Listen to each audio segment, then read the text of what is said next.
सुरासुरा सेवित पाद पंकजा करे विराजत कमनीय पुस्तका विदेश्च पत्नी कमलासन प्रिया सरस्वती नृत्यतु वाचि में सदा।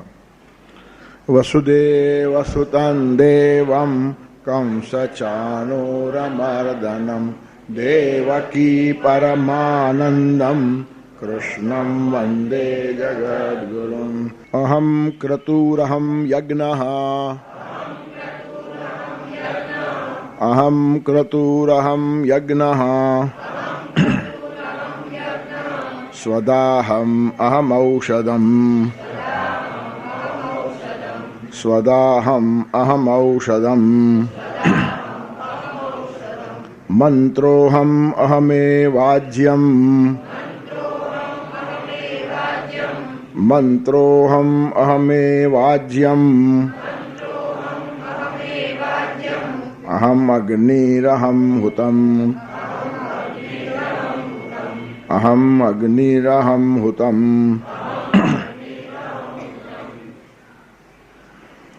क्रतुः अहम यज्ञ अहम स्वदा अहम औषधम अहम मंत्रो अहम आज्यम अहम अग्निर अहम हुतम अहम બધું જ હું છું। येन सर्वमिदम तथम કહ્યું છે આગળ, બધું જ પરમાત્માથી વ્યાપ્ત છે। ભગવાનનું ગીતામાં અહમ પુરાણ છે એમ કહેનાર માણસને અહીંયા એક જ શ્લોકમાં 8 વખત અહમ જોવા મળશે। હું હું હું હું હું પણ એ હું છે તે અસ્તિત્વનો અહમ છે। પરમાત્મા અહીંયા કૃષ્ણ તરીકે બોલતા નથી। ચિરંતન શક્તિ, વિશ્વ સંચાલન શક્તિ, બ્રહ્મા વિષ્ણુ અને મહેશ બધા જેમાં એક સમયાવચ્છેદે સમાવિષ્ટ છે એ તત્વ બોલે છે। તેથી આ અસ્તિત્વનો અહંકાર છે, વ્યક્તિનો અહંકાર નથી। વ્યક્તિનો અહંકાર ખટકે અને કૃષ્ણ જો વ્યક્તિ તરીકે ઊભા હોય ને તો વર્ષની નામ વાસુદેવોસ્મી કહી શકે નહીં। વર્ષની કુળમાં વાસુદેવ મારી વિભૂતિ છે, વાસુદેવનો છોકરો મારી વિભૂતિ છે, એટલે હું વાસુદેવનો છોકરો નથી અત્યારે। પોતાની જાતથી બહાર જવાય તો જ આ બોલી શકાય, પણ આટલા ધ્યાનથી કોઈ ગીતા વાંચતું નથી ને પછી હલાવે રાખે છે। ગીતામાં ઠેક ઠેકાને ભગવાનનો અહમ છે। ભગવાનનો અહમ નથી, ભગવાન જ છે, એને છોડીને કશું છે જ નહીં। પણ પરિચય આપવા માટે કેટલાક વિશેષ સ્થળોએ મારી વધારે ઝલક છે એમ ભગવાન કહે છે। જેમાં આખી ગંગા પવિત્ર હોય પણ હરિદ્વાર પાસે વધારે પવિત્ર હોય, કાશીમાં વધારે પવિત્ર હોય, કેટલાક તીર્થો રચાઈ જાય। તીર્થનો આખા વિશ્વમાં સર્વત્ર પરમાત્મા છે, વ્યાપક છે, પવિત્ર જ છે, પણ કેટલાક એવા સ્થાનો છે તેમાં કહે છે અહમ ક્રતુ। શ્રૌત યજ્ઞ જે વિષ્ણુ યાગાદી યજ્ઞો થાય છે, જે વેદ અને શ્રુતિમાં કહેલા છે તેને ક્રતુ કહેવાય। ક્રતુ હું છું। સ્માર્ત યજ્ઞ, યજ્ઞ એટલે સ્માર્ત કર્મો, સ્મૃતિમાં જે કીધેલા છે પંચમહાયજ્ઞો, તે પણ હું છું। ક્રતુ અહમ યજ્ઞ અહમ સ્વદા અહમ, સ્વદા પણ હું છું। પિતૃઓને જે અન્ન આપવામાં આવે, તર્પણ ઇત્યાદિ આપણે કરીએ છીએ પિતૃ અને ઋષિઓની સ્મૃતિ માટે, એ સ્વદા છે તે પણ હું છું। અહમ ઔષધમ, ઔષધ એટલે દવા અને ઔષધ એટલે વનસ્પતિ। ઔષધિ ફલ પક્વાંતઃ, અનાજને પણ ઔષધ કહે છે આપણે ત્યાં। તેથી ઘઉં, ચોખા આ બધું ઔષધ કહેવાય। અને શંકરાચાર્ય કહે જ છે દવા સમજીને જ માણસે અનાજ ખાવું જોઈએ। દવા જરૂરથી વધારે લેવાય નહીં, તેમ અનાજ પણ જરૂરથી વધારે લેવાય નહીં। ભિક્ષૌષધમ ભુજ્યતા, ભિક્ષા એટલે જે સ્વેચ્છાએ આવી મળે તે। ભિક્ષા માગવાની છે પછી આવેલો ક્રમ છે, ન માગતા મળે એને ભિક્ષા કહેવાય। માગીને મળે એને ભીખ કહેવાય। ભીખ જુદી ને ભિક્ષા જુદી। ભિક્ષા જેવું બીજું પવિત્ર અન્ન નથી। ચોરી એ સૌથી હલકું અન્ન। મજૂરી કરશે ને એક માણસ પસીનાનું ખાશે તે તેના કરતાં ઉપર, નોકરી કરશે જરા સ્વસ્થ રીતે જીવશે, ધંધો કરશે એના કરતાં ઉત્તમ, પણ સૌથી ઉત્તમ ખેતી કરશે તે ઉત્તમ, અને એ બધા કરતાં ઉત્તમ ભિક્ષા।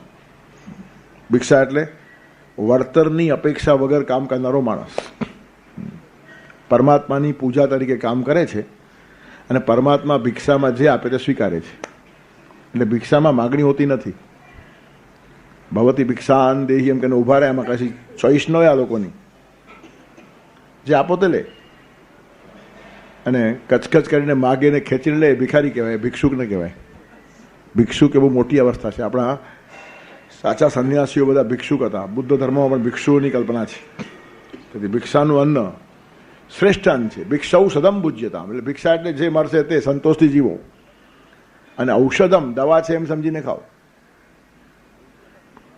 ડોક્ટર આખી બાટલી ભરી આપે તો જેટલો ભાગ લેવાનો એટલો માણસ કે લે કે આખી બાટલી ખાઈ નાખે. તેમ 2 રોટલીથી પેટ ભરાયું, ત્રીજી ખાઈ નાખવાની, આપણને ખાતા આવડતું નથી. ઔષધ છે. તેથી દવા જેમ પ્રમાણસર અને માત્રામાં લેવાય તેવી જ રીતે જો માણસો અન્ન ખાય તો અન્નની અછત કોઈ દિવસ ઊભી થાય જ નહીં. પ્રત્યેક માણસ ખાવું જોઈએ એનાથી ડબલ તો ખાય જ છે. કલ્પના કરો 4-5 અબજ માણસો છે, બધા અડધું ખાય તો 5 અબજ માણસની રસોઈ રોજ બચે. ખાલી ભારતની વાત કરીએ તો પણ 99 કરોડની સંખ્યા છે અહીંયા. 1 અબજ માણસનું અનાજ ભારત રોજ બચાવી શકે જો બધા ખાનારા માણસો 50% કરી નાખે અને તબિયત સારી રહે. આ તો ઉલટા ચરબીના થર ચડતા જાય છે. પોતાનું વજન પોતાનાથી ઉચકાય નહીં તેવો માણસ થઈ જાય. તેથી વધારે ખાવાથી તંદુરસ્તી નથી આવતી, ખાધેલું પચવાથી તંદુરસ્તી આવે છે. ઓછું ખાઈને ઘણા માણસ સ્વસ્થ હોય છે અને વધારે ખાનારા મોટે ભાગે હેરાન હોય છે, આખો દિવસ ઊંઘ્યા જ કરતા હોય. વાત સાંભળતા તો સૂઈ જાય, ખાતા ખાતા સૂઈ જાય. મેં એક માણસ જોયેલો, ખાઈ લે પાછો એક જો ખાઈ લે, વળી ખાઈ લે, વળી જો ખાઈ લે. હા, આશ્ચર્યની પરાકાષ્ઠા છે. મારા જીવનનો ચિરસ્મરણીય પ્રસંગ બની ગયો છે. હા, નેપાળમાં જોયેલો. સાથે જમવા બેઠેલા, વાતો કરીએ ત્યાં ઓછીને એક જોખું ખાય, રીસર નસકોરા બોલાવે, પાછું જાગે, વળી થોડું ખાઈ લે, વળી સૂઈ જાય. એક જ વાર જીવનમાં આવું જોવા મળ્યું. આવા પ્રસંગ વારંવાર ન બને, પણ આવા બહાદુરો બી છે. તેથી પ્રવચનમાં સૂઈ જાય ઠીક છે, વાતો કરતા ક્યારેક જોખું આવે, પણ જમતા જમતા આવે તો હદ કહેવાય. એનું કારણ છે પ્રમાણ ભાન જ નથી. તેથી ઔષધિ તરીકે ખાવાની જે વાત છે એ બહુ મહત્વની છે. ત્યારે અન્ન અને ઔષધ એ બંને એક જ સ્વરૂપ છે. અન્નમાં પણ પરમાત્મા છે અને ઔષધમાં પણ પરમાત્મા છે. જે સ્વદા અહમ અહમ ઔષધમ, મંત્રો અહમ, મંત્રરૂપ હું છું. કોઈ પણ મંત્ર છે, બધા મંત્રોમાં પરમાત્મા જ છે. મંત્રો અહમ, અહમ એવાજ્યમ, આજ્યમ એટલે ઘી, ઘી પણ હું છું. અહમ અગ્નિ, અગ્નિ પણ હું છું. અને અહમ હુતમ, તમારી હોમવાની જે ક્રિયા છે ને એ પણ હું છું. તેથી 8 ઠેકાણે અહમ છે અહીંયા.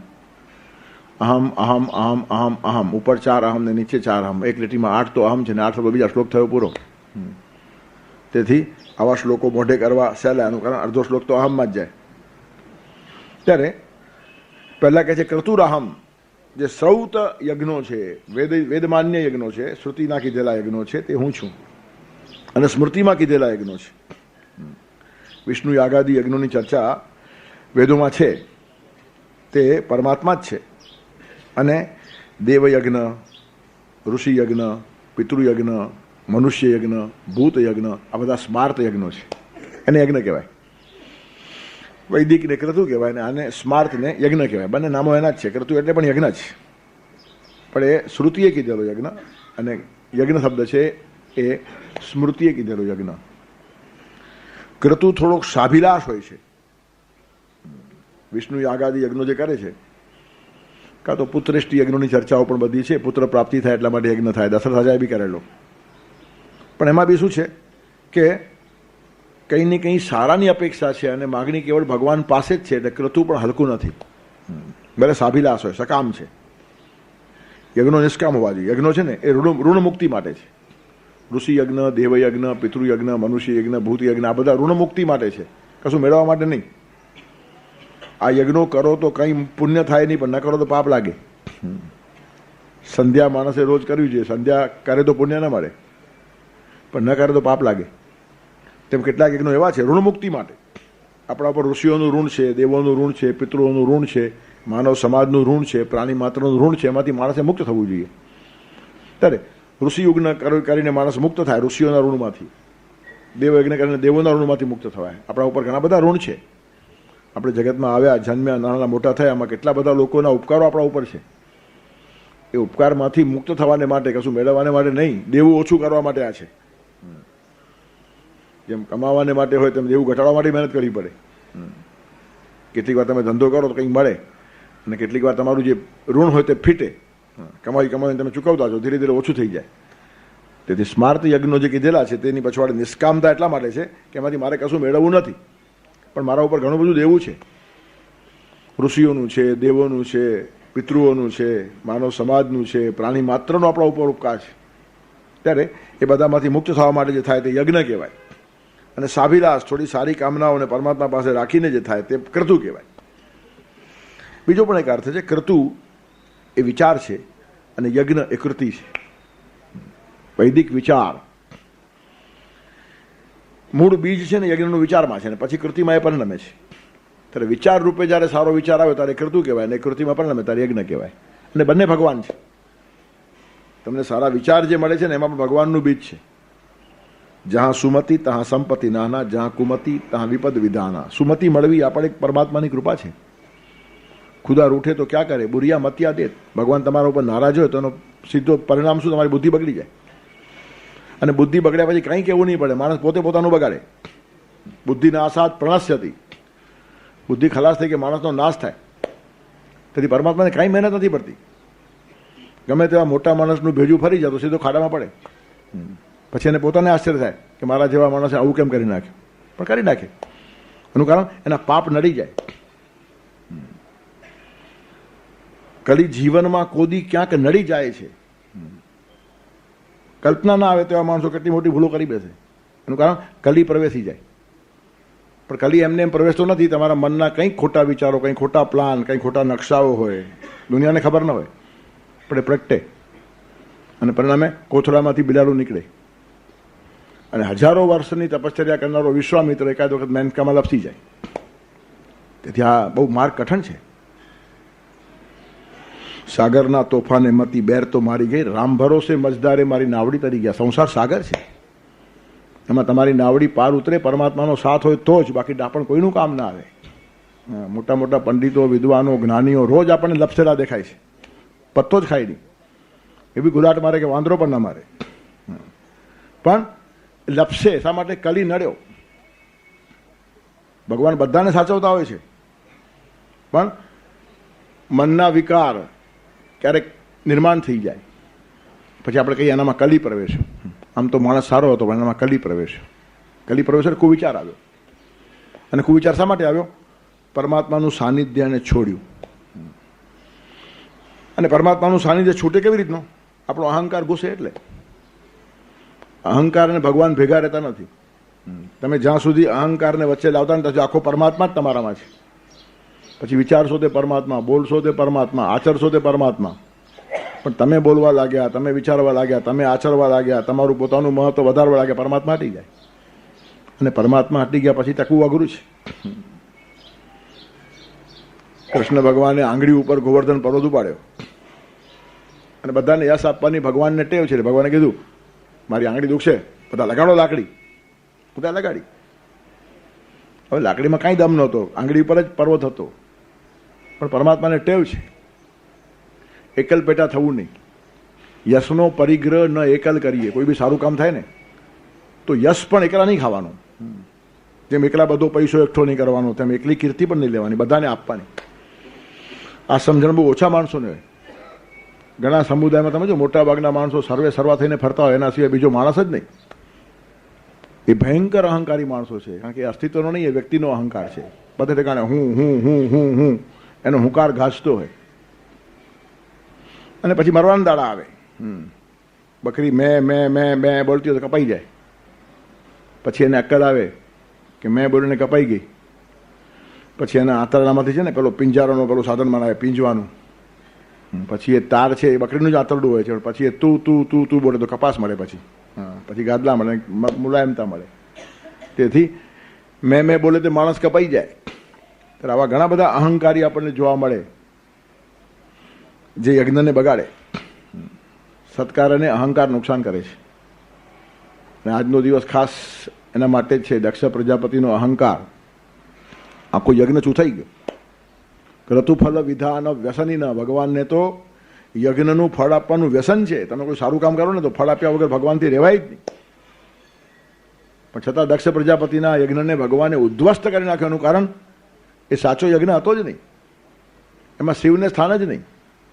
જે યજ્ઞમાં શિવને સ્થાન નહીં, જે યજ્ઞમાં કલ્યાણને સ્થાન નહીં, જે યજ્ઞમાં માંગલ્યને સ્થાન નહીં, ને એક જ માણસનો અહંકાર ગુમ્યા કરતો હોય, તે યજ્ઞને ભગવાન શિવજી પોતે જ ખલાસ કરી નાખે. બીજાની જરૂર જ નથી.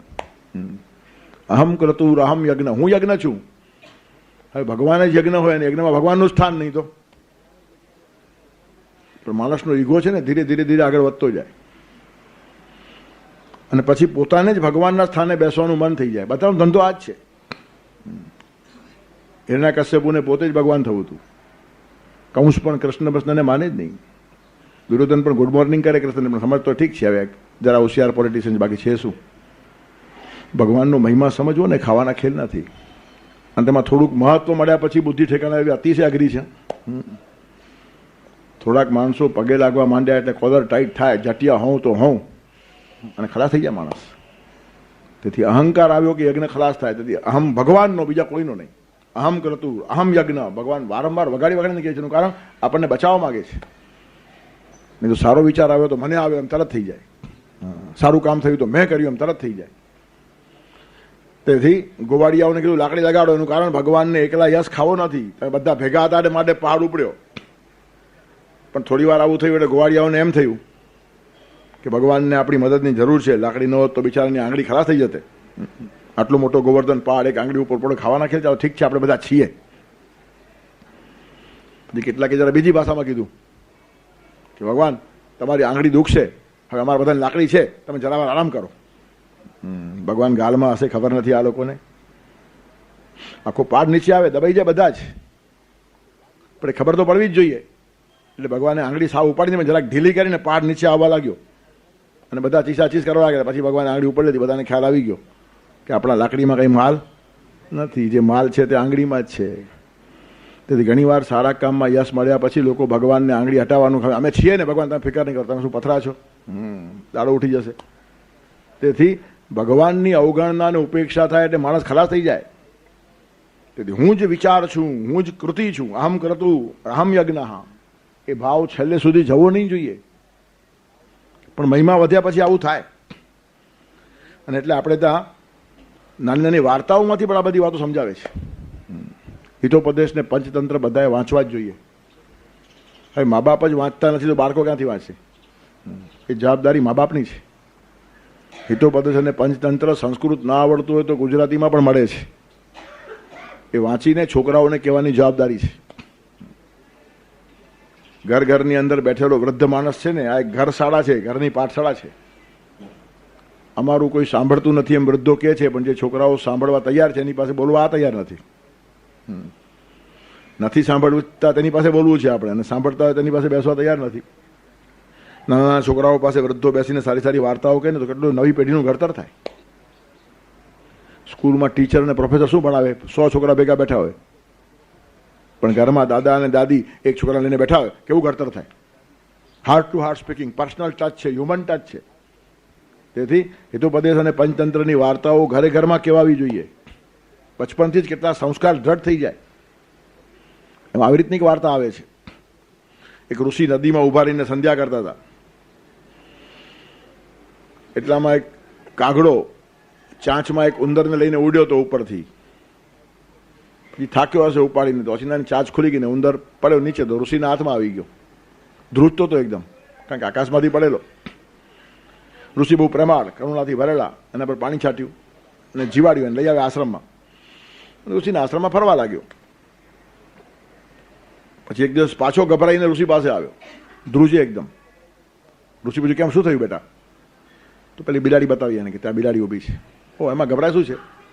ઋષિએ પાણી લીધી, અંજલિ છાંટી. તમ મારજારો ભવ, તું પણ થઈ જા બિલાડી, જા.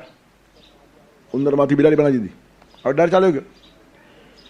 વળી થોડા દિવસે બિલાડી ધ્રુજતી ધ્રુજતી આવી તો સામે એક ડાઘિયો કૂતરો ઉભેલો, ભયંકર, તેનાથી ભાગીને આવેલી. વળી છાંટ્યું પાણી ઋષિએ. હા, તમ કુકુરો ભવ, તું પણ કૂતરો થઈ જા, ડરે શું છે એમાં? તાકાત છે ઋષિ પાસે, જેને જેવો ધારે તેવો બનાવી દે. તેથી એને કૂતરો બનાવી દીધો. થોડો છે કૂતરો પાછો ડરી ડરીને આવ્યો, ગભરાઈને. કે શું છે? તો દૂર વાઘ ઉભેલો, હમણાં છલાંગ મારને ખાશે માટે ગભરાતો હતો. તો ઋષિ કે તમ વ્યાઘ્રો ભવ, જા તું વાઘ થઈ જાય, એમાં છે શું? વાઘ થઈ ગયો. પણ વાઘ થયા પછી એની બતી બગડી, એને ઋષિની ઘરચી પકડી. ઋષિ કે શું વાત છે? અરે મેં તને ઉંદરમાંથી બિલાડી બનાવ્યો, કૂતરો બનાવ્યો, વાઘ બનાવ્યો, તું મારી જ ઘરથી પકડે છે, એ મને કંઈ ખબર નથી. હું વાઘ છું, તમે માણસ છો, અને માણસ એ વાઘનો ખોરાક છે. આ પ્રકૃતિદત્ત નિયમ છે, એમાં કંઈ ફેરફાર થાય નહીં. ત્યારે હવે મરવા તૈયાર થઈ જાઓ. હવે વાઘને ખબર નહીં કે જે ઉંદરડાનો વાઘ બનાવી શકે તે પાછો વાઘનો ઉંદરડો પણ બનાવી શકે. આ મતી એની ઠેકાણે રહી નહીં. તેથી ઋષિએ પાણી છાટ્યું તો ઉંદર મૂસકો ભવ, જા પાછો ઉંદરડો થઈ જા, તો એ જ લાગનો છે. બિલકુલ આવું જ થાય છે. ભગવાન સામાન્ય માણસને ઉંદરડામાંથી બિલાડી બનાવે, બિલાડીમાંથી કૂતરો બનાવે, કૂતરામાંથી વાઘ બનાવે, અને વાઘ થયો અને દુનિયામાં થોડી પૂજા થવા લાગી કે ભગવાનની જ ઘરચી પકડે, તું કશું જ નથી, હવે હું જ બધું છું. એને ખબર નહીં ભગવાન પાછો ઉંદરડો બનાવી દેશે. તેથી પોતાનો મહિમા વધારનારા માણસો અને ભગવાનનો મહિમા ઘટાડનારા માણસો માટે આ વાર્તા છે. પણ એ વાર્તા વાંચે કોણ, સમજે કોણ? બચપણથી આવી વાર્તાઓ કેવી જોઈએ કે આપણે ઉંદરમાંથી વાઘ થયા છું તો ભગવાનની કૃપા છે. પણ જેની કૃપાથી મહાન થાય ને એની જ ઘરચી પકડે અને ભગવાનને ઉતારીને પોતે ગોઠવાઈ જતા. પછી ભગવાનને પણ ક્યારેક ભજન ગાવું પડે. માણસો ભજન ગાય, પણ આવા જે ભક્તો ભગવાન થઈને બેસી જાય ને એના માટે ભગવાન ભજન ગાય. થઈને વ્યથિત ગાતા છેલ છોગાડા, છેલ છોગાડા પોતે ગાવા લાગે, વ્યથિત થઈને દુઃખથી ગાય. થઈને વ્યથિત ગાતા છેલ છોગાડા, ભક્તો થયા છે મારા સાવ ભમરાડા. ભગવાન થઈને પોતે જગમાં ફરે છે, ધર્મના નામે મન ફાવતું ચરે છે. સમજે ન ભક્તિ સાચી, કરે ચેન ચાળા, એવા ભમરાડા. ભગવાનનું ભજન પણ ક્યારેક સાંભળવું જોઈએ. આપણે સંભળાવીએ જ છીએ ખાલી એને. એનું ભજન સાંભળો, શું કે છે ભગવાન. આમ કે છે, કામ કરે ના મોટા બણગાએ ફૂંકે, મળે કઈ મફતમાં તો લાગના એ ચૂકે. ભીતરની રામ જાણે, બહારથી રૂપાડા, એવા ભમરાડા. થઈને વ્યથિત ગાતા છેલ છોગાડા, ભક્તો થયા છે મારા સાવ ભમરાડા. તેથી પરમાત્મા ઉંદરડામાંથી વાઘ બનાવે, અને વાઘ બન્યા પછી આ લોકો ભગવાનને હટાવીને પોતે સ્થપાઈ જાય ત્યાં. એટલે યજ્ઞ ખલાસ થયો, યજ્ઞ રહે જ નહીં. વ્યક્તિનો અહંકાર આવ્યો ત્યાં યજ્ઞ ખલાસ થાય. તેથી દક્ષ પ્રજાપતિનો યજ્ઞ ખલાસ કરીને ભગવાન શિવજી આ શીખવાડ્યું છે. આજનો મહાસંગનો દિવસ છે, ચિંતનનો દિવસ છે. જેને યજ્ઞ કરવાની પ્રેરણા આપી, પોતે યજ્ઞ છે એમ ભગવાન કહે છે, તે નાશ શા માટે કરે છે યજ્ઞનો? એનું કારણ યજ્ઞ હતો જ નહીં. એક માણસનો અહંકાર ખાલી પુષ્ટ થતો હતો, મારા જેવો દક્ષ કોઈ નહીં, હું બહુ કુશળ છું, હોશિયાર છું. પોતાની જાતને દક્ષ માનનારા માણસો. આ દક્ષ નથી, આ પાગલ છે. અહંકાર જેટલો વધે આટલા આપણે અસાવધ છીએ, દક્ષ નથી. દક્ષ તો એને કહેવાય જે અહંકારને વધવા જ ન દે. જાગૃત માણસ હોવો જોઈએ. આ જગતને અમારું જીવન બેમાં જંગ જે કંઈ હતો જાગૃતિનો હતો, જાગૃતિનો જંગ છે આ. તમે બહારના શત્રુઓથી બચી શકશો, અંદરના શત્રુથી બચવું મુશ્કેલ છે. અહંકાર તમારો અંદરનો શત્રુ છે, તમને અંદર જ ખલાસ કરી નાખે. આળસ તમારો અંદરનો શત્રુ છે, અને ત્યાં જાગૃતિની જરૂર છે. પણ આપણે દુનિયાને છેતરવામાં દક્ષ છીએ, એનો આનંદ અનુભવીએ છીએ. દક્ષતા આમાં નહીં હોવી જોઈએ. આપણે અહંકારથી છેતરાઈ ન જઈએ, આળસથી ભરમાઈ ન જઈએ, તેના માટે જાગૃત રહો. આપણે પોતે મૂર્ખ બનીએ છીએ તેનું ધ્યાન નથી. દુનિયાને મૂર્ખ બનાવવામાં એટલા બધા તલીન થઈ ગયા છીએ કે આપણે મૂર્ખ બન્યા છીએ એનું ભાન જ નથી. દુનિયાને છેતરીને તમે લાખો કરોડો અબજો રૂપિયા ભેગા કર્યા, પણ તમે છેતરાઈ ગયા. એનું કારણ મેળવવા જેવું ચૂકી ગયા. બહાર હાથ મારતા રહ્યા અને અંદર બધો હાથ સાફ થઈ ગયો. તેથી કહેવાનું તાત્પર્ય શું છે? દક્ષતા ક્યાં હોવી જોઈએ? બધું જ સંસ્કૃત સાહિત્યમાં બધું લખાણ છે. એક ભાઈ નીકળ્યા હતા પ્રવાસે, પછી એક ગામમાં ક્યાંક રાતવાસો કરવો હતો. તો ગામની બહાર કુવા ઉપર એક માણસ પાણી ભરતો હતો, પાણી ખેંચતો હતો. એને પૂછ્યું કે વિપ્રોસ્મિન નગરે મહાન કથયતામ, હે બ્રહ્મદેવ, હે ભૂદેવ, આ તમારા નગરમાં મહાન કોણ છે, મોટો માણસ કોણ છે? એનું કારણ મોટા માણસના ઘરે ઉતરી તો અગવડ ન થાય, રાતવાસો કરવો છે, પ્રવાસી છું. તો મોટા માણસના ઘરમાં માણસ સહેલાઈથી સમાઈ જાય, જગ્યાએ મોટી હોય, ખાવા પીવામાં પણ રસોડું 5-50 માણસ ચાલતું હોય તો એકાદ માણસ જમી લે. તેથી જૂના કાળના અતિથિઓ પણ આવા હતા, અગવડ ન થાય ત્યાં જાય, અને અગવડરૂપ થાય પણ નહીં, બધું સાચવી લે પોતાનું. તેથી વિપ્રોસ્મિન નગરે મહાન કથયતામ, હે વિપ્ર અસ્મિન નગરે મહાન કથયતામ, આ નગરમાં મોટો માણસ કોણ છે? કથયતામ, મને કે. તો પેલો હસવા લાગ્યો, મહાન તાલદ્રુમાણામ ગણ, આ ગામમાં તારના ઝાડ સિવાય મોટું કોઈ છે જ નહીં. બધા હલકા ને બટકા માણસો છે, ખાલી તારનું ઝાડ લાંબુ છે, બોલ શું કેવું છે? અને તારના ઝાડ પાસે છાંયડો પણ મળતો નથી. આમ્ર વૃક્ષ નીચે છાંયડો મળે, હા, પણ મોટા ભાગના મોટા માણસો તાર જેવા જ હોય, કોઈનો છાંયડો આપે જ નહીં. છાંયડો આપે તે મોટો માણસ, ખાલી લાંબો થઈ જાય તો મોટો માણસ નહીં. તેથી આપણી મોટાઈ બીજાને છાંયડો આપવામાં કામ લાગવી જોઈએ. વૃદ્ધ એને કહેવાય. વળી ગયેલો માણસ છાંયો આપે, અમારા એ દાદા વિપુલ વળના ઝુંડ સરખા. વટવૃક્ષ ખીલ્યું હોય ને તો 500 માણસ નીચે બેઠા હોય આરામથી, છતની જરૂર ન પડે. ઝાડ નીચે વર્ગો ચાલતા આશ્રમમાં, 500 માણસો બેઠા હોય, કશું બાંધવાની જરૂર નહીં, મંડપ જ જોઈએ નહીં, વટવૃક્ષ છાયા આપે, તેને મોટો માણસ કહેવાય. પણ કેટલાક તાર જેવા હોય, પંથી કો છાયા નહીં ઓર ફળ લાગે અતિ દૂર, ને ફળ હાથમાં આવે ને છાયડો હાથમાં આવે, અને આમને આમ મરી જાય. કેટલાય કહેવાતા મહાનુભાવ જગતમાં ફરતા હોય છે. સંપત્તિ એકઠી જ કરે, નથી આવવાની એ ખબર હોય, અને દુનિયાને સમજાવતા પણ હોય, પણ પોતે એમાં જ મારતા હોય પાછા. આશ્ચર્યની પરાકાષ્ઠા છે. એક કવિએ બહુ સરસ ગીત લખેલો કે એક મજાનો માણસ આજે થઈ બેઠો છે તાળ, મારે ખેતર કોઈ ના આવે થઈ બેઠો છે વાડ. મોટા મોટા માણસો તાળ જેવા લાંબા થઈ જાય અને એવી વાડ બાંધી મૂકે અને પરિગ્રહની પીડામાં પીડાઈ જાય. તેથી યજ્ઞ કરવો ને ખાવાના ખેલ નથી. અહમ યજ્ઞ, ભગવાન જ્યારે યજ્ઞ કહે છે ને ત્યારે યજ્ઞની અંદરના કેટલાક એલિમેન્ટ્સ છે.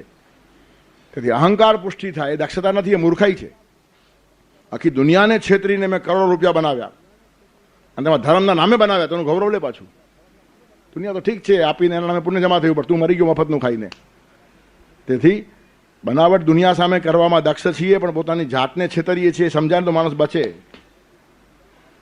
એકવાર આવી ઘટના થયેલી. એક કૂતરો રસ્તામાં બેઠેલો અને એક શેઠજી પસાર થયા. પૈસો ચિકાર શેઠ પાસે, જરા કમનમાં ઊંચું જોઈને નીચું જુએ જ નહીં, આવે ઊંચું જ જુએ. ત્યારે કૂતરાની પૂંછડી ઉપર જોરદાર પગ આવી ગયો. પૂંછડી કચરા નહીં, પેલો બૂટ હતો વજનદાર, તો કૂતરો એકદમ ભસવા લાગ્યો. અને પછી એ શેઠને કહે છે કે તે મને એવો ત્રાસ આપ્યો છે, હું તને શાપ આપું છું. શું? તો આવતા જન્મે ફલાણા મઠનો તું માલિક થજે એમ કે. તો કે તો આશીર્વાદ કહેવાય. મઠના માલિક થવું એટલે મફતના માલ મળી ખાવા, લોકો પગે લાગીને પૈસા આપી જાય, આ તો આશીર્વાદ કહેવાય. આ તો મોટી ગાદી મળી, બીજી જગ્યાએ મહેનત કરવી પડે, અહીંયા તો બેસીને બધું મળે. ત્યારે તે મને આશીર્વાદ આપ્યા છે, તો તને આવું કેમ સૂઝ્યું? મઠનો માલિક થજે, મઠનો સ્વામી થજે, આવું મને કેમ કીધું તે? એ શાપ કે આશીર્વાદ? તો તને ખબર નથી કે ગયા જન્મે હું પણ મઠનો માલિક હતો, અને મઠનો માલિક થયા પછી કૂતરા થયું, તને ખબર નથી કે પછીનો આ જન્મ છે. હા, એટલે માણસ દુનિયાને છેતરીને બધું ભેગું કરતો હોય, એને ખબર નથી એનું પરિણામ શું આવે છે. જન્મ જન્માંતર સુધી આ બધા હિસાબો ચાલે છે. તેથી બીજાને છેતરવામાં આપણે દક્ષ છીએ. બીજાને છાયડો આપો એ દક્ષતા સાચી છે. આપણી પાસે આવીને કોઈ પીડાય નહીં, આપણી પાસે આવીને કોઈ હેરાન થાય નહીં. સુખી માણસ આપણી પાસે આવે તો વધારે સુખી થઈને જાય, દુઃખી માણસ આપણી પાસે આવે તો ઓછો દુઃખી થઈને જાય. આ બધા વટવૃક્ષના છાયાના લક્ષણો છે. દક્ષતા ત્યાં રાખો. સારું કામ આપણા હાથે વધારે કેમ થાય તેમાં દક્ષ રહો. ખરાબ કામ કરીને દુનિયાને કેમ છેતરી એમાં દક્ષ રહેવા જેવું નથી. આ તો મૂર્ખાઈ છે. એટલે કહેવાનું તાત્પર્ય, વિપ્રોસ્મિન નગરે મહાન કથયતામ. આ નગરમાં મહાન કોણ? તો કે તાડના ઝાડ. શું સમજો નહીં? તાડનો ઝાડ તો લાંબો છે. હું તો મોટા માટે પૂછું છું, તને મોટાનો અર્થ ખબર નહીં પડ્યો. ચાલ બીજી ભાષામાં પૂછું. કો દાતા? દાનવીર કોણ છે? કંઈ ખર્ચી નાખે 2 પૈસા કોઈના માટે. આવો માણસ એના ઘરે જવાય? ત્યારે તું મોટામાં સમજો લાંબો કરી બેઠો. તો હું તને બીજી રીતે પૂછું છું. કો દાતા? આ ગામમાં દાતા કોણ? અતિથિ માટે, સારા કામ માટે 5 પૈસા ખર્ચી નાખે એવા માણસના ઘરે જઈએ તો આપણને આનંદ આવે. જેનું દિલ સંકુચિત હોય એના ઘરે જવું નહીં. તમે ખાતા હો ને એ બિચારો મૂંઝાતો કે આટલું બધું ખાઈ ગયો, એના ઘરે જમાય ખરું? તમે ગમે એટલું ખાઓ, ઓછું જ ખાધું છે એમ દુઃખ લાગવું જોઈએ માણસને. તેથી કે ને, આવ નહીં આદર નહીં, નહીં નૈનો મેં ને ઉસ ઘર કભી ન જઈએ ભલે કાંચન વર્ષે મેં, અને આવ સહી આદર સહી સહી નૈનો મેં ને ઉસ ઘર નિસ્દિન જઈએ ભલે પથ્થર વર્ષે મેં. હા, ઝૂંપડીમાં પણ જવું જ્યાં ખવડાવીને લોકો રાજી થાય, અને મહેલમાં પણ નહીં જવું જ્યાં ખાતા હોય ને એને પીડા થતી હોય. તેથી દાતા ખવડાવીને ખુશ થાય એવું ગામમાં કોણ છે? દાતા એટલે આપનાર, દાન કરનાર કોણ? તો કે અમારા ગામમાં આ શબ્દનો પ્રયોગ જ નથી. દાનની વાત અમારા ગામમાં છે જ નહીં, આપવાની વાત છે જ નહીં. બધા લેવાની જ વાત કરે છે. એક જ માણસ આપે છે. કોણ? રજકઃ દદાતિ વસનમ પ્રાતર્ગ્રહિત્વા નિશી. ધોબી ખાલી કપડાં આપવા આવે છે, બાકી આપવાની વાત નહીં. અને એ બી આપે છે, સવારે લઈ જાય સાંજે આપી જાય. બાકી ખાલી આપવાની વાત કોઈ કરતું જ નથી. તેથી આ ગામમાં ખાલી ધોબી કપડાં આપે છે, ત્યાં ખાલી આપવાનો પ્રયોગ થાય, બાકી આપવું શબ્દ છે જ નહીં અમારા ગામમાં. રજક દદાતિ વસનમ, રજક એટલે ધોબી, એ વસન આપી જાય છે. પ્રાતઃ ગ્રહિત્વા, સવારે લઈ જાય અને સાંજે આપે. નિશી એટલે સાંજ, રાત્રે આવીને આપી જાય. તેથી કો દાતા? તો કે રજક દદાતિ વસનમ પ્રાતઃ ગ્રહિત્વા નિશી. તો કયું સમજતો જ નથી કે મોટો માણસ પૂછ્યો તાળ કે છે, દાતા પૂછ્યો તો ધોબી કે છે. તો હવે બીજું પૂછું, કો દક્ષ? તમારા ગામમાં કોઈ જાગૃત છે કે નહીં? જાગતો માણસ, મારે ભગવાનને ગમવું છે, મારે સારા કામ કરવા છે, મારે ભગવાન ના થવું છે, આવી કોઈ જાગૃતિ સમાજમાં ખરી કે એવા માણસના ઘરે જઈએ? તો કે દક્ષ, એટલે સારી વાત કરી. આ ગામમાં એક એક માણસ દક્ષ છે, બહુ સારી વાત છે. બધા જાગતા, પણ ક્યાં જાગતા ખબર છે? કો દક્ષ? તો કે પરદાર વિત્ત હરણે સર્વેપી દક્ષો જન.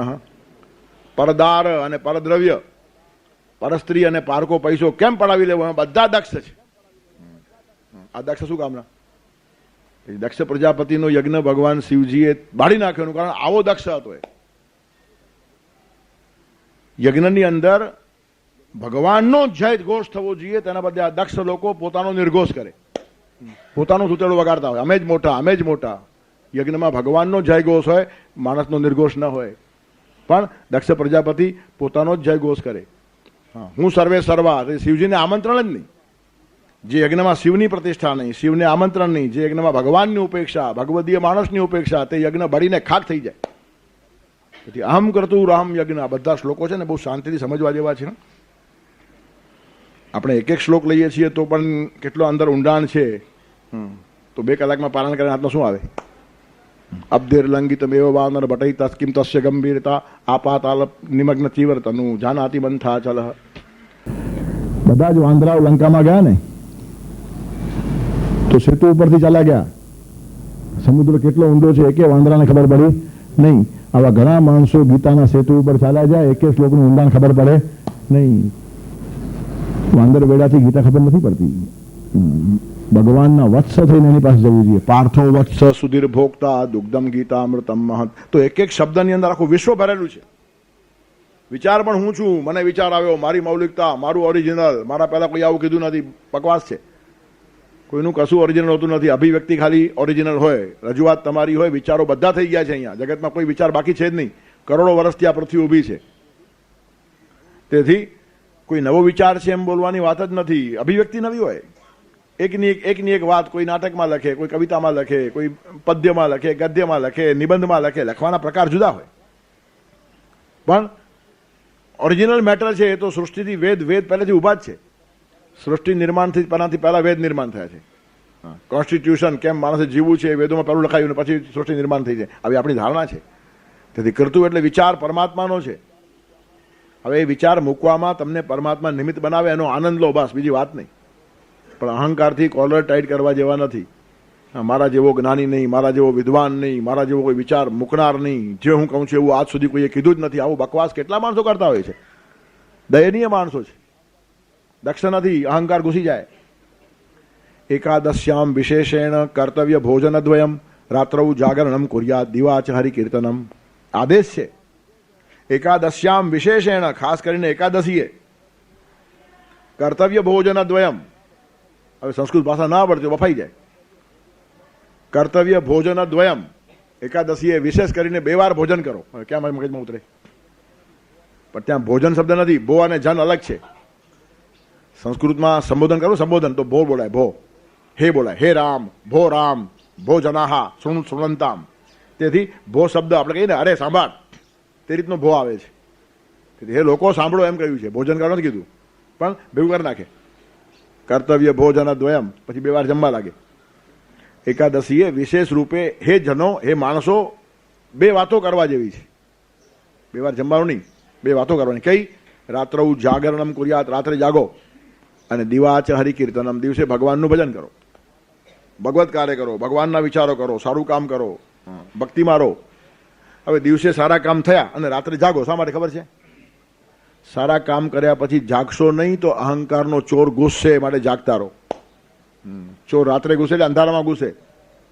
પ્રકાશ તમારા મગજમાં નહીં હોય ને અંધકાર આવી ગયો ને તો અહંકાર ઘૂસી આવશે. અહંકાર તમારા જીવનનો બધો વૈભવ ચોરી લેશે. તેથી એકાદશીએ ખાસ જાગવાનું કારણ, દિવસે સારું કામ કર્યું છે, રાત્રે એટલે અંધારામાં અને અજ્ઞાનમાં અહંકાર ઘૂસશે, ત્યારે સ્પષ્ટતાથી જાગીને ભગવાન કહો કે મારા ઉપર ચડાવ નહીં, તે બધું કર્યું છે મને ખબર છે. દુનિયા મને યાસ આપતી તો દુનિયાને ખબર નથી, એટલે ભલે યાસ આપે, પણ હું જાણું છું કે આ બધી ચાલબાજી તારી છે, કામ તું કરે છે અને ટોપી મને પહેરાવે છે.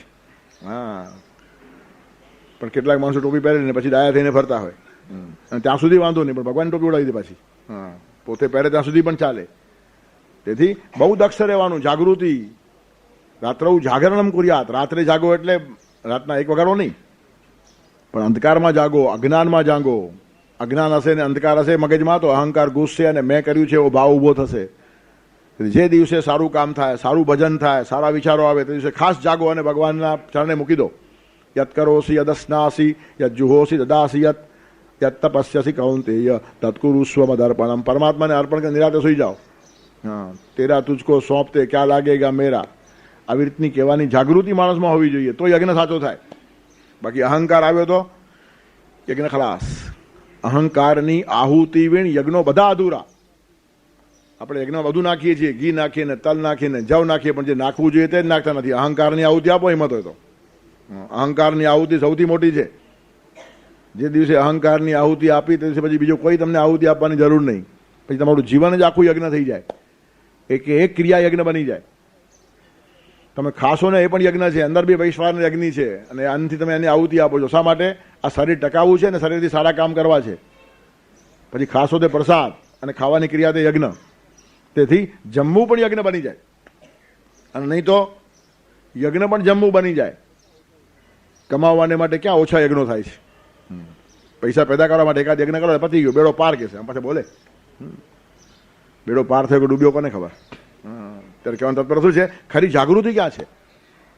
દક્ષ માણસે ક્યાં થવું જોઈએ એ જાનમાં આવવું જોઈએ. ત્યારે અહમ કરતું અહમ યજ્ઞ, હું કરતું છું, સદવિચાર હું છું. સર્વત યજ્ઞ છે તો એ પણ હું છું. બીજા બધા યજ્ઞો થાય છે તે પણ હું છું. હા, દેવ યજ્ઞ, ઋષિ યજ્ઞ, પિતૃયજ્ઞ, મનુષ્ય યજ્ઞ, ભૂત યજ્ઞ, આ બધા યજ્ઞો છે. દેવ કોને કહેવાય? તેજસ્વી છે તે દેવ. તેથી આપણે યજ્ઞ કરીએ એટલે તેજ પૂજા. સમાજમાં જ્યાં જ્યાં તેજ દેખાય ને એની પૂજા કરો. તેજનો દ્વેષ ન કરો. હમણાં જ આપણે ભજનમાં ગાયું ને, આપશે ના હાથ કોઈ પગને સૌ ખેંચશે. આ તેજો દ્વેષ છે, ખરા થઈ જાય યજ્ઞ. જ્યાં તેજ દેખાય ત્યાં એની પૂજા કરો, એને ખેંચવાનો પ્રયત્ન ન કરો. ખેંચનારો પોતે ખેંચાઈ જાય, સાચા માણસને કંઈ થાય નહીં. તેથી જે માણસો સમાજમાં આદરણીય છે, પૂજ્ય છે, મહાન છે, એનું મહત્વ ઘટાડવાનું પાપ નહીં કરો તો યજ્ઞ ખલાસ થઈ જાય. અને એ અક્કલ મોટા ભાગે લોકોને રહેતી નથી. કોઈ પણ માણસ આગળ ગયો તો પરમાત્મા લઈ જાય છે, પોતાની શક્તિથી માણસ આગળ જાય જ નહીં. અને પરમાત્મા જેને આગળ લઈ જતો હોય તેને ખેંચવાનો પ્રયત્ન કરો, તમે ખેંચાઈ જાઓ, એને કંઈ થાય નહીં, પરમાત્મા પહોંચી વળશે. એકવાર ભગવાન નક્કી કરે કે આ માણસને આગળ લઈ જવો છે ને, તો ભીત ફાડીને પણ પીપળો ઉગે.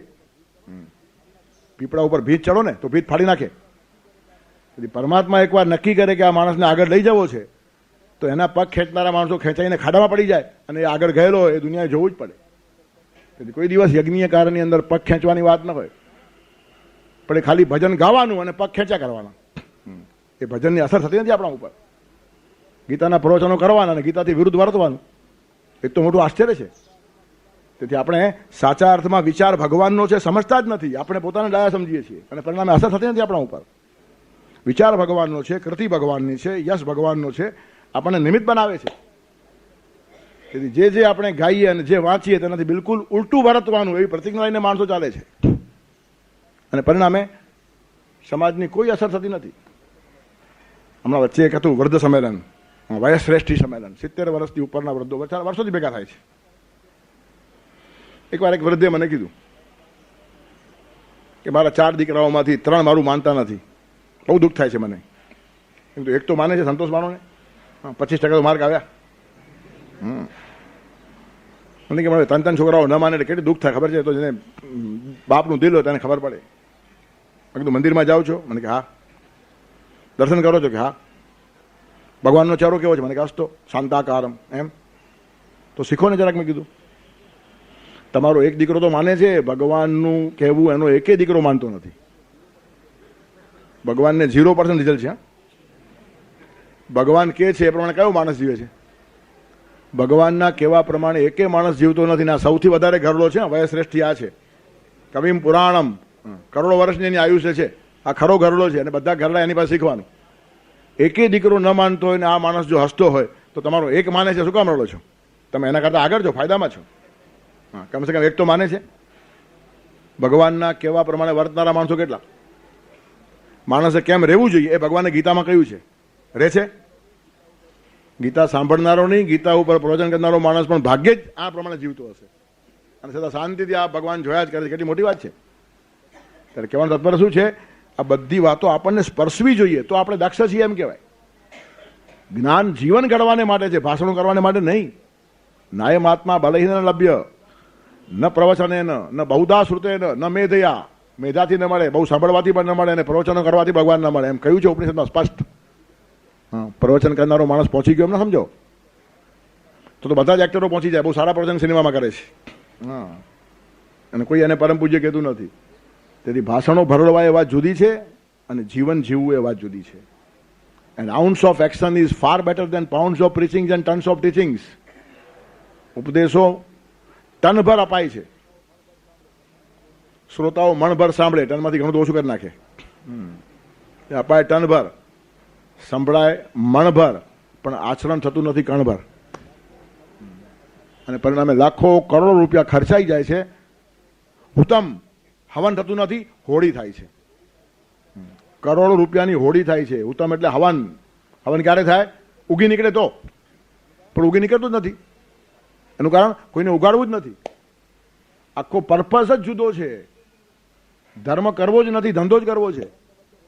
અને પરિણામે હવનને બદલે હોળી થાય છે. એટલે હવન ક્યારે થાય? જાગૃતિ હોય તો. બહુ પવિત્ર દિવસે આ શ્લોક આવે છે. આજનો દિવસ ખરેખર વિચારવા જેવો છે કે દક્ષ પ્રજાપતિના યજ્ઞને ભગવાન સામે તોડી નાખે. ભગવાનને યજ્ઞ ગમે છે, યજ્ઞ થવા જોઈએ એવો આગ્રહ છે, યજ્ઞ મારું સ્વરૂપ છે એમ કહે છે, અને યજ્ઞ કર્યા પછી ભગવાન ફળ આપવા માટે આતુર છે. ક્રતુફલ વિધાન વ્યસની ના વ્યસન છે એને. ક્રતુ એટલે યજ્ઞ, એનો ફળ આપવાનું જેને વ્યસન છે એને જ ક્રતુ બ્રેન્સ તોડી નાખ્યો. ક્રતુફલ વિધાન વ્યસની ક્રતુ બ્રેસ. શા માટે? ધ્રોમ કરતું શ્રદ્ધા વિધુર વિચારા હિ મખા. મખા એટલે યજ્ઞ. યજ્ઞ માટેની સાચી શ્રદ્ધા અને સમજણ સમાજમાં ઊભી થવી જોઈએ. તેથી ખોટા યજ્ઞો ભગવાનને તોડવા જ પડે છે. એનું કારણ ખોટા ચાલતા થઈ જાય તો સાચાને માને જ નહીં પછી કોઈ. તેથી યજ્ઞીય કાર્યને નામે, પ્રભુ કાર્યને નામે જો અસ્તવ્યસ્ત વર્તાવ થાય તો ભગવાનને એને પાઠ ભણાવવો જ પડે. એનું કારણ સચ્ચાઈ ટકાવવી આ ભગવાનનું બિરુદ છે. તેથી અહમ કરતું અહમ યજ્ઞ. દેવ એટલે તેજ, એની પૂજા. ઋષિ એટલે જ્ઞાન, એની પૂજા. ઋષિ યજ્ઞ એટલે જ્ઞાનની પૂજા. આપણા પર ઋષિઓનું ઋણ છે. આટલા શાસ્ત્રો લખી ગયા, આપણે નહીં વાંચીએ તો બધું ફોકટ જાય. તેથી જ્ઞાનની પરંપરા ટકાવીએ તો એ ઋષિ પૂજન છે. ઋષિઓને કેટલો આનંદ થાય કે આ સારા વિચારો જગતમાં આપ્યા, તેનો સ્વાધ્યાય ચાલે છે, એનો સત્સંગ ચાલે છે, લોકો એ વિચાર સમજવા પ્રયત્ન કરે છે અને એ પ્રમાણે પોતાનું જીવન ઘડે છે. તો આ ઋષિઓનું ખરું તર્પણ છે. તેજની પૂજા કરીએ, દેવો ખુશ થાય. જ્ઞાનની પૂજા કરીએ, ઋષિઓ ખુશ થાય. કૃતજ્ઞ ન થઈએ, પિતૃઓ ખુશ થાય. પિતૃનું ઋણ છે આપણા ઉપર. મા બાપ પ્રત્યે કૃતજ્ઞતા હોવી જોઈએ. એના ઋણમાંથી કોઈ દિવસ છૂટાય જ નહીં. માની મમતા પિતા કેરી સમતાનો જોટો જગે ના ચડે. કરો લાખ પ્રયત્નો છતાંય કદી એનું ઋણ ના ટળે. એમાંથી મુક્ત થવાય જ નહીં. માતૃ ઋણ, પિતૃ ઋણ આ બધું છે, એમાંથી મુક્ત થવાય નહીં. ઋષિ ઋણ છે, કેટલો જ્ઞાનનો વારસો આપણને આપ્યો છે. દેવ ઋણ છે, તેજપુંજ આપણામાં પ્રગટે દેવની કૃપા થાય તો. તેથી દેવયજ્ઞ એટલે તેજની ઉપાસના, ઋષિ યજ્ઞ એટલે જ્ઞાનની ઉપાસના, પિતૃયજ્ઞ એટલે કૃતજ્ઞતાની પૂજા, કરેલા ઉપકારોનું સ્મરણ. તેથી પિતૃઓને તર્પણ કરવાનું, એમને ખુશ કરવાના. તેથી એ પિતૃયજ્ઞ છે. તેવું તો મનુષ્ય યજ્ઞ છે, આત્મીયતા છે. માણસ જોડે પ્રેમથી રહેવો જોઈએ. ત્યારે દેવયજ્ઞ તેજની દીક્ષા આપે છે, ઋષિ યજ્ઞ જ્ઞાનની દીક્ષા આપે છે, પિતૃયજ્ઞ કૃતજ્ઞતા શીખવાડે છે, મનુષ્ય યજ્ઞ આત્મીયતાથી જીવવાનું કહે છે. આખો એક પરિવાર છે, વસુધૈવ કુટુંબકમ, આખું વિશ્વ પરિવાર છે. વસુધૈવ કુટુંબકમ, વિશ્વમ એક નીડમ, આ વેદની કલ્પના છે. આખું વિશ્વ છે ને એક પંખીનો માળો છે. આટલું નાનકડું વિશ્વ બનાવી નાખ્યું છે. ઋષિઓએ આધ્યાત્મિક રીતે બનાવ્યું છે અને વિજ્ઞાને ભૌતિક રીતે બનાવ્યું છે. Global village. આજે વિજ્ઞાને પણ આખા વિશ્વને ગામડું બનાવી નાખ્યું છે. એક કાળે 5-50 માઇલ જતા દિવસો લાગતા હતા અને આજે તમે એક દેશમાં ચા પીઓ, બીજા દેશમાં નાસ્તો કરો, ત્રીજા દેશમાં જમો. આટલી વ્યવસ્થા વિજ્ઞાને કરી છે. આખો ગ્લોબલ વિલેજ ગામડું બની ગયું. અને આખા વિશ્વને પરિવાર કહેવાની કલ્પના ઋષિએ હજારો વર્ષ પર દેખાડી છે. વસુધૈવ કુટુંબકમ, આખી વસુધા, આખી પૃથ્વી એક કુટુંબ છે. તેથી આખા વિશ્વને એક પરિવાર કહેવાની આધ્યાત્મિક ભાવના અને વિશ્વને પાસે લાવવાની વૈજ્ઞાનિક સિદ્ધિ, એનો મેળ પડવો જોઈએ. મેળ પડતો નથી. વિજ્ઞાન જોડે કદમથી કદમ મિલાવવાની તાકાત અધ્યાત્મ, સાહિત્ય, શિક્ષણ, ચિંતન એમાં રહી નથી. તેથી વિશ્વ પાસે આવ્યું પણ માણસ પાસે આવતો નથી. અમેરિકા અને ભારત દૂર નથી, કલાકોમાં માણસ પહોંચી જાય. પણ એક જ ઘરમાં અને એક જ શયન કક્ષમાં સાથે સુનારા પતિ પત્ની પણ પાસે છે કે નહીં કોને ખબર. હજારો માઇલ દૂર હોઈ શકે. એ નિષ્ફળતા છે અધ્યાત્મની, એ નિષ્ફળતા છે શિક્ષણની, એ નિષ્ફળતા છે સાહિત્યની. ખાલી વિજ્ઞાનને ગાળો આપીને ચાલે નહીં. વિજ્ઞાને પોતાનું કામ કર્યું છે. વિશ્વનું અંતર ઘટાડવાનું કામ વિજ્ઞાને કર્યું છે. માણસ માણસ વચ્ચેની અંતર ઘટાડવાનું કામ ધર્મે કરવું જોઈએ, પણ ધર્મ અંતર વધારવાનું કામ કરે છે. માણસને માણસથી તોડવાનું પાપ ધર્મના નામે અધાર્મિક માણસો કરે છે. તેથી વિજ્ઞાનની ઉલટાની પૂજા કરવાનું મન થાય ને ધર્મને જરા આગો રાખવાનું મન થાય એવો કાળ આવ્યો છે. ધર્મના નામે ઝઘડા જ કરાવવાના છે તો એવો ધર્મ જોઈએ કોને છે? માનવને માનવમાં પાડું હું ભેદના, સમજે ના સમજે કો એનો છે ખેદના. પ્રભુ કામ તો કરું છું ઘણીને સાધના, મારા અંતર વિશેના બીજી કો કામના. માનવ માનવમાં ભેદ પાડવા ધર્મ નથી, અભેદ નિર્માણ કરવા ધર્મ છે. બધા જ માણસો એક છે. આખું વિશ્વ બગીચો છે, એમાં અનંત ફૂલો છે. ગુલાબ પણ હોય, ચંપો પણ હોય, મોગરો પણ હોય, બધા જાતના પુષ્પો છે. બધાને પોતાનું સુગંધ છે. શેનું ધર્માંતરણ છે? હિન્દુને મુસલમાન બનાવો ને મુસલમાનને ક્રિશ્ચન બનાવો કોણે કીધું છે? ભગવાને બનાવે તો બરાબર છે. હિન્દુને સારો હિન્દુ બનાવો, ક્રિશ્ચનને સારો ક્રિશ્ચન બનાવો, મુસલમાનને સારો મુસલમાન બનાવો, જૈનને સારો જૈન બનાવો, વાત પતી ગઈ. કૃષ્ણ ખુશ થાય તેવો વૈષ્ણવ થવો જોઈએ, મહાવીર ખુશ થાય તેવો જૈન થવો જોઈએ, રામ ખુશ થાય તેવો રઘુવંશી થવો જોઈએ, ઈસુ પ્રસન્ન થાય એવો ઈસાઈ હોવો જોઈએ, મોહમ્મદ પૈગંબરની છાતી ફૂલે એવો મુસલમાન હોવો જોઈએ. અને પોતાના આરાધ્ય દેવને જે માણસ ગમતો હશે તે વિશ્વમાં કોઈને નુકસાન નહીં કરશે એની ખાતરી રાખો. તમે તમારા આરાધ્ય દેવને ગમો એવા થાવ, આજ ઉપદેશ કરવા જેવો છે.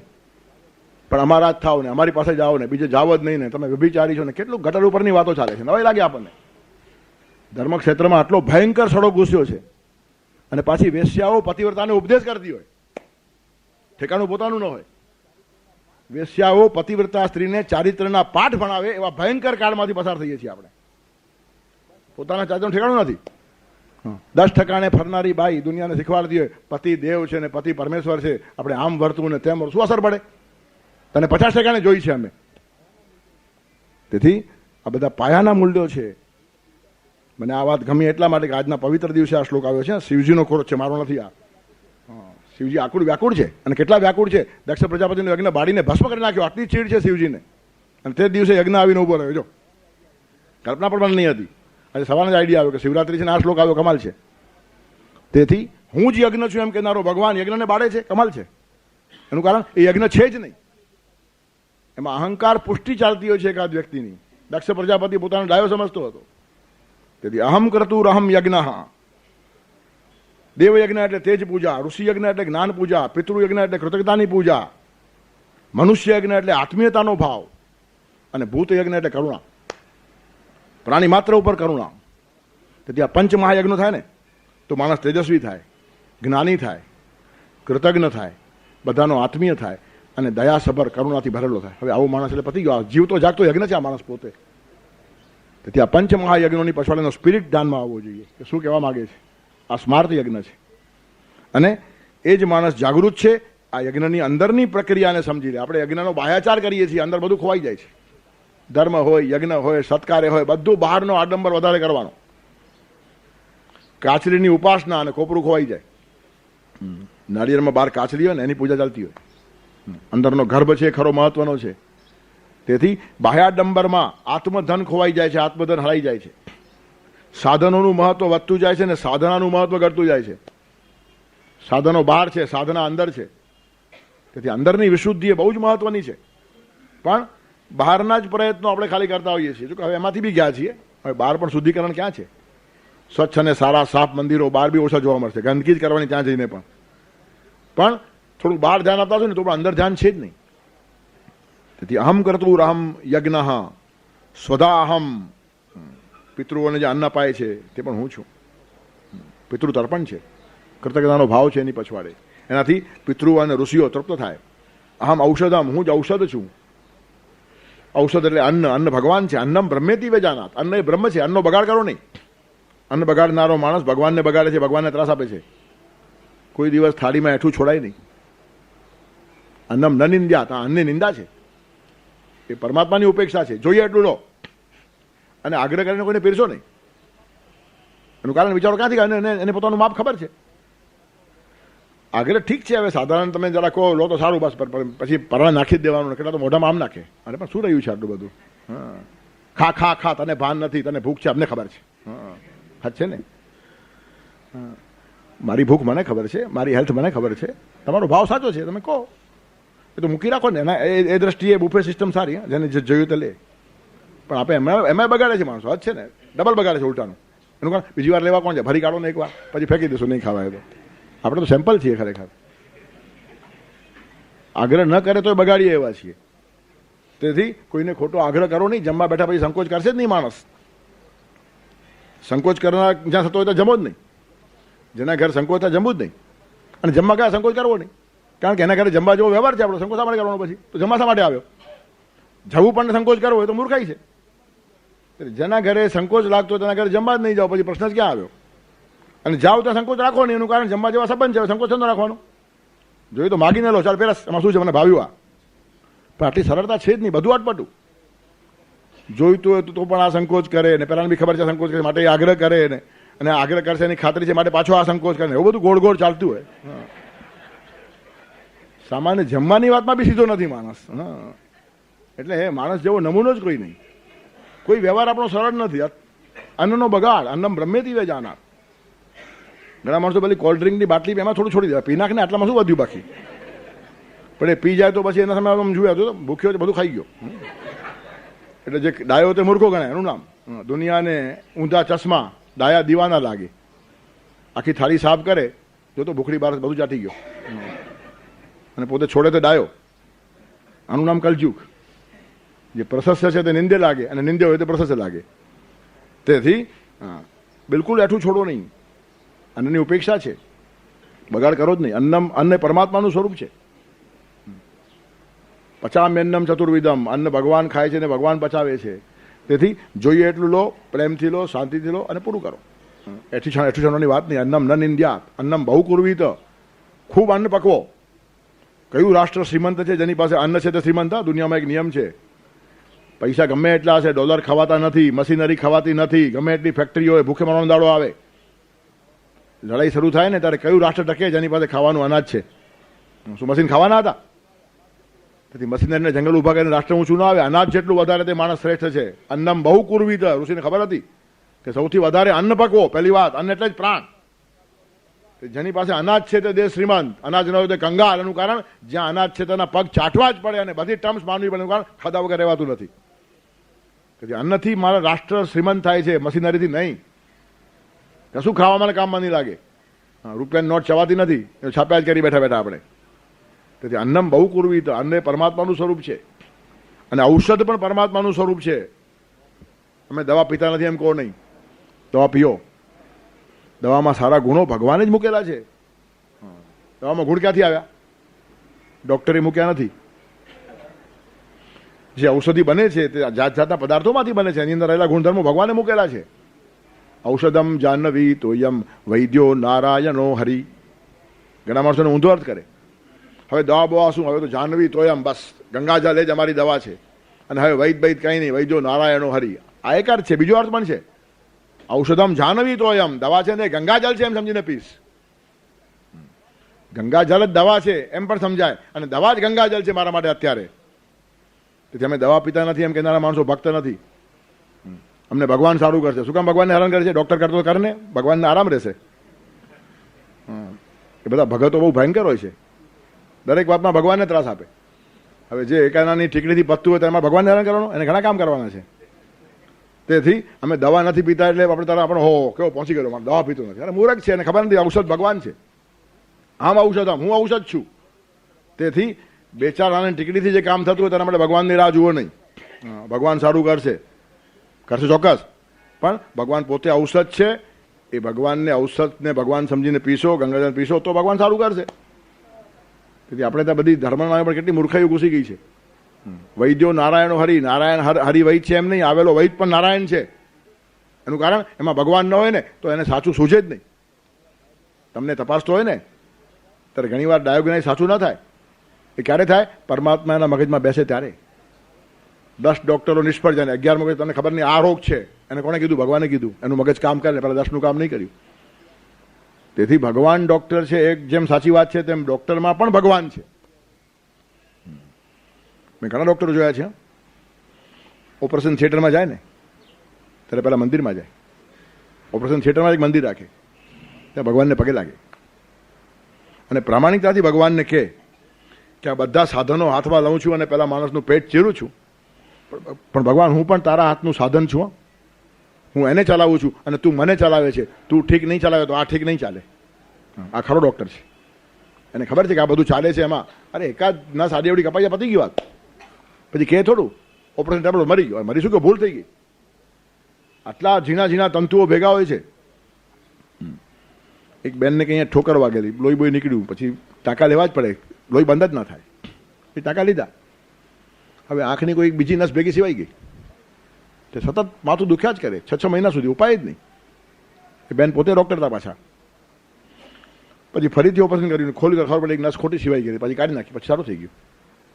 તેથી ભગવાન હાથ નહીં ચલાવે તો એક નસ બીજી સિવાઈ જાય અને બકરું કાઢતા ઊંટ ઘૂસી જાય.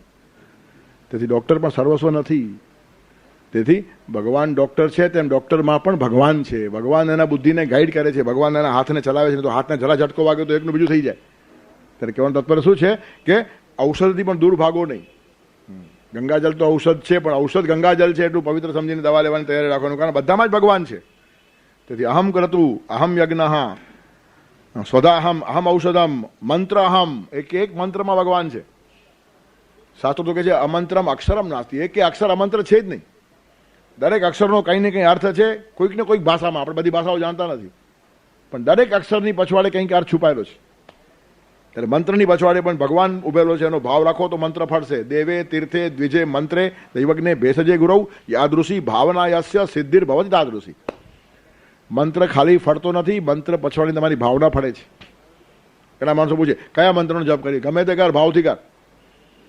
ઓમ નમઃ શિવાય બોલતો છે, ભાવથી બોલ. ઓમ નમો ભગવતે વાસુદેવ બોલતો છે, ભાવથી બોલ. શ્રીરામ જયરામ બોલતો છે તો ભાવથી બોલ. ગતિસ્ત્વમ તમે કા ભવાની, તારે જે મંત્ર બોલવો હોય તે બોલ. માતાજીનો બોલ, શિવજીનો બોલ, રામનો બોલ, કૃષ્ણનો બોલ, સવાલ નથી. ભગવાનની અંદર છે મંત્રમાં એમ સમજીને બોલ. અહમ મંત્ર, ભગવાન કહે હું જ છું. મનના ત્રાયતે ઇતિ મંત્ર, જેનું મનન કરવાથી માણસ તરી જાય. તદ જપસ તદર્થ ભાવનમ. રામ નામનો મંત્ર બોલતો હશે તો રામનું જીવન આંખ સામે આવવું જોઈએ. 3 મહાસામ્રાજ્યો રામે છોડ્યા. અયોધ્યાનું રાજ ભરતને આપ્યું, કિષ્કિંધાનું સુગ્રીવને આપી દીધું, લંકાનું વિભીષણને આપી દીધું. એના નામનો હું જપ કરું છું. 3 રાજ્યો છોડ્યા અને મારાથી 3 રૂપિયા છૂટતા નથી. તો એ જપને શું અર્થ છે? મંત્ર ફળે કે નહીં? મંત્ર ફળે, સમજીને કરે તો ફળે. કૃષ્ણનો જપ કરે છે, આખી દુનિયાને કૃષ્ણે પ્રેમ આપ્યો અને ઘરમાં 5 માણસોને પ્રેમ આપી શકતો નથી. ફાયદો શું છે? કૃષ્ણની મજાક ઉડાવે છે આ માણસ જપ કરીને. ગાયત્રીનો જપ કરે અને લાચારી બધાના પગ ચાટતો હોય. ગાયત્રીમાં તેજસ્વી છે, નિસ્તેજ થાય જ નહીં, લાચાર થાય જ નહીં, એનો સોમાન હણાય જ નહીં. સચવાયના સોમાન તો એ જિંદગી નથી. તેથી ગાયત્રીનો જપ કરનારો માણસ સોમાની હોવો જોઈએ. એના ચહેરા પર માનું તે જ દેખાય. એ ટુકડા માટે પગ ચાટે આવો કૂતરો ન હોય કોઈ દિવસ. તેથી મંત્રની પછવાડેની જે નિષ્ઠા છે, શ્રદ્ધા છે, તેનું અનુસરણ થવું જોઈએ. ત્યારે હું મંત્ર છું. પછી કે છે અહમ આજ્યમ, ઘી છે ને સત્વ હતું. દૂધ બને, દહીં બને, છાશ બને, માખણ બને, છેલ્લું પરિણામ ઘી. છેલ્લામાં છેલ્લું જે સાર આવે ને ભગવાનને આપો. એટલા માટે ઘી મૂક્યું છે. આપણા જીવનનું સત્વ અને સાર ભગવાનને આપવું જોઈએ. આપણે કચરો ભગવાનને આપીને માલ આપણે ખાઈએ. દુકાનમાં ખાસ જાય, પૂજાની સોપારી આપો એમ. એટલે થર્ડ ક્લાસ જે છેલ્લામાં છેલ્લી હોય તે ને પોતા માટે તો સારામાં સારી કે ખાસ પૂજાની કરો રાખે, સ્પેશિયલ જુદી. પૂછે કેવી જોઈએ તમારા માટે, પૂજા માટે. એટલે કચરો આપવાની આપણને ટેવ પડી ગઈ છે. સારામાં સારું આપવું જોઈએ. ઘણા કાર્યક્રમનો બી ટેવ છે. કોઈ બી સારું કામ કરે, ધર્મનું કામ છે, ધ્યાન રાખજો એમાં કમાતા નહીં. શું કામ નહીં કમાય? ભગવાન દુબળો છે? ઉલટું એમ કહેવું જોઈએ મારા કામમાં ઓછું કમાજો, હું નબળો છું, આ ભગવાનનું કામ છે, સવાયું લેજો. એનું કારણ ભગવાન કંગાલ નથી, પામર નથી, દુબળો નથી. પણ એની પાસે પૈસા ઓછા કરાવવાના અને બધું કામ થયા પછી પાટિયું પોતાનું મારવાનું. તારે યશ તારે ખાવો છે ને પૈસા પહેલાં ઓછા આપવા છે. હરામખોરી છે. બીજા પાસેથી ઓછા પૈસામાં કામ કરાવવું એનું કારણ એના પૈસાનો યશ પણ મારે લેવો છે. આ બદમાશ લોકો છે. ધર્મનું કામ છે ને સસ્તામાં કરજો. ધર્મશાળા છે આ. સવાયું કામ ખર્ચવાની હિંમત હોવી જોઈએ. સારા કામો સૌ તો થાય છે. ખુલ્લો હાથ જોઈએ, પોળો હાથ જોઈએ. થેલીના મોઢાઓ બંધ રાખીને સારા કામો થાય નહીં. અને એવા માણસોને લાવો પણ નહીં વચ્ચે. પૈસા બચાવીને કામ કરે એ માણસ કામને બગાડી નાખે. ઘણા માણસોનું હાથ ધ્યાન હોય. ઘણા માણસો બોર્ડિંગ અને હોસ્ટેલ ચલાવે, પછી એવો ગૃહપતિ રાખે કે ઓછામાં ઓછામાં કરે, પછી રસોઈ રોજ ખૂટે. તમને ખબર છે કે 100 બાળકો જમવાના છે, રોજ કેમ ખૂટે? પણ ઓછામાં ઓછું લાવવાનું ને સસ્તામાં સસ્તું લાવવાનું. શાકભાજી લેવા રાતના 10 વાગે જવાનું, એનું કારણ સસ્તા ભાવમાં મળે, એટલે કચરો જ છોકરાઓને ખવડાવવાનો. એક બાપ તો કંટાળી ગયો, જોવા ગયો આશ્રમમાં, રસોડામાં જોયું તો બટેટા બધા સડેલા, નારો કાપ્યા કરે, સુધારીને છોકરાને ખવડાવી દે. તો ચીડાઈ ગયો, હું તો ખેડૂત છું, કે ફેંકી દો આ ગુણી, એના બદલે 10 બીજી મોકલાવું છું. અમે છોકરાઓ વિશ્વાસથી અહીંયા મૂકીએ છીએ કે આશ્રમમાં સારી રીતે જીવશે, અને તમે આ ધંધા કરો છો કે? તેથી બચાવો બચાવો, બીજી વાત નહીં. કીડા મંકોડા ખવડાવી દો, છોકરાઓ ગમે તેવા થાય, પણ આપણું બચ્યું ને. તેથી બચાવી શકે એવા માણસોને એપોઇન્ટ કરવાના, જેને કંઈ અક્કલ નથી, ભાન નથી, સંસ્કાર નથી, સંસ્કૃતિ નથી, તેવા લોકોને વ્યવસ્થામાં રાખવાના. શા માટે? 5 પૈસા બસાવતા એને આવડે છે. હરામખોરીની હાથ છે, અને આ બધા હરામખોરીના કામો સારા કામમાં ગણાય પાછા, અને પાછા ઇનામો અને પુરસ્કારો મળે આપણને. તેથી હા, સમજદારીની વાતો છે, આ બધી પાયાની વાતો છે.